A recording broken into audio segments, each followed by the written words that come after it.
All right, guys, so I was doing this quick video just to show you like a small example of generational wealth. I'm on the way to my hometown. I was raised in Waycross. It's like three and a half hours away from Columbus. And we have a property there. It was my grandparents' property, my great-grandparents. But it's been in our family for maybe 80 years or so. But now I've taken possession of it and I want to do some work to it, get it ready to be able to make it a rental property. But I just wanted you guys come along and see how this small example of generational wealth benefited the future for my great grandparents. All right, so stay tuned.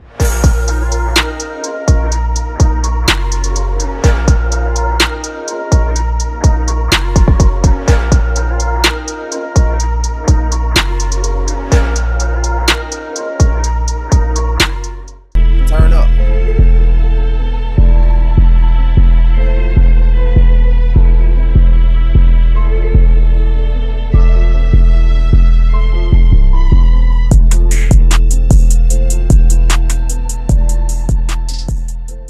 So we at the house now. Like I said, this house has been in our family for maybe like 80 years or so.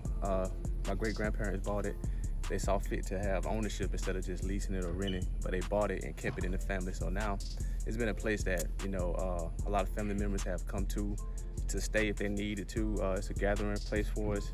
It used to be, and also we stayed here as a family. Like my mom, my dad, my sisters, we all stay in this house at a point in time. So this house has benefited us from generation to generation, and now it's with us now. Now we can actually make money off this property by having it being an income property. So that's just the thing I wanted to show with this, is that if you get something that your people pass down to you, make sure you try to keep it first and turn it into an asset that you can be producing for generations to generations.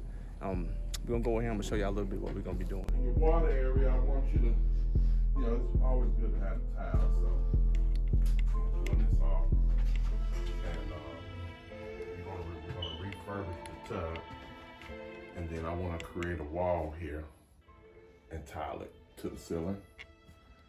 New vanity. You said just on this side you're gonna tile it? The whole, this section here. Okay. Build up and tile it. And tile the floor, new vanity, and toilet. All throughout, where the rug area is, with the laminate. Yeah, laminate all throughout. Mm-hmm. Okay. And then in the kitchen, I'm gonna put the hardy back surface on, new hardware, change the countertop. I was also thinking for this, but I've seen that why this is like, keep the floor in here. Just all the areas like in the closets and everything, put it in there so that they don't have it. Yeah, so some appliances also. yeah, some appliances. Now, you keeping this? Yeah, I think so. I think it's still good. Yeah, as they said, it still works. Yeah. So, yeah, definitely with the new face. Okay, now what we gonna do with this here? I'm thinking, because this is like a makeshift cabinet. Do you want to keep it? Do something else with it? Pull it out? Yeah, you can pull that out since you're gonna box that in. Yeah, because I could just kind of box it in and move that out the way. Yeah. But yeah, I can't wait to see. Your father was telling me the story about your great grandmother. Yeah. Because I didn't realize this. I seen the picture on the thing on the wall. We got named. I said, oh, well, that's the name of the street. Yeah, exactly. All right, so we finished with the walkthrough of the property, but like I was saying earlier, man, it's a blessing that my great grandparents took it upon themselves to find ownership and not only have ownership, but just keep it and not trying to sell it.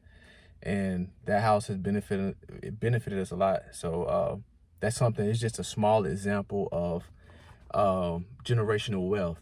Generational wealth is having the ability to provide for your future. So my great grandparents were only thinking about themselves, but they were thinking about the future ahead of them. So the stuff you do today affects your future.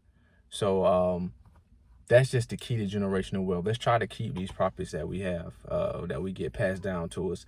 Let's not be so quick to sell them. Sometimes you may need to sell them, and that's a good thing, because even that's a part of what the people did before you. They helped you out by, you may have had a hard time, and now you have this property that you can sell and get equity out of. So that's another way to look at it. I'm more of the longevity part of it, but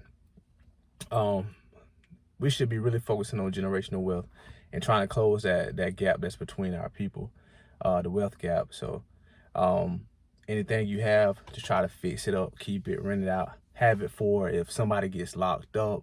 You never know, they may need to put a bond on it in the worst case scenario, or you can always refinance a house that's fully paid for. Like this property, my grandparents' property is already fully paid for. So if we did want to refinance out, we can possibly get, money taken out and put it in our pocket. So it's just a lot of ways to think about it. Generational wealth is not always have to be about a whole bunch of money or leaving a whole bunch of properties. Just this one property has helped our family tremendously. So that's my take on it. Stay tuned for some more videos. Click the link in the bio. I have a few things in there, ways to wholesale properties. If you're looking to get into real estate without a lot of money, check out my website, checksowithfear.com. I have made an ebook that you can buy and download, and it's step-by-step guide to get you to your first check. So check it out, checksowithfear.com.